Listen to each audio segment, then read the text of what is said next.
Hello, Coach Boy. Why in some relationship po, kahit may red flags na, they choose to stay? Ayan, magandang tanong yan. Hello kay Shibs Dan ng Pasig City. Ayun. So, bakit kapag may mga tao na kapag may red flags na they choose to stay? Ayon sa mga nakakausap ko, okay, is, una sa lahat, is umaasa sila na pwede pang magbago yung tao. Ayan. So, yun yung pinaka-popular answer dyan. Umaasa sila na pwede pang magbago yung tao. Pero, karamihan is due to attachment. Okay? So, maraming mga bagay na nagko-contribute dito.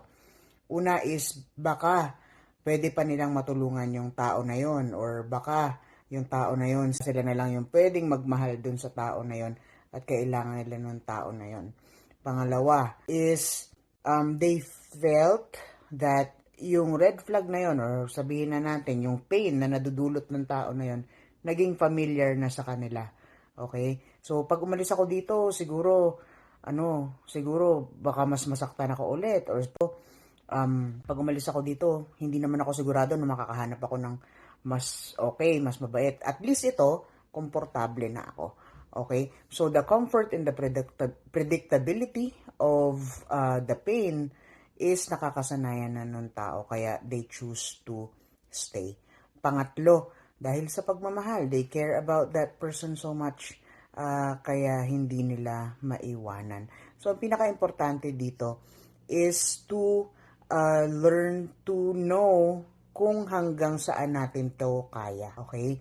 Hindi sa kung kailan, pero kung hanggang saan natin kakayanin.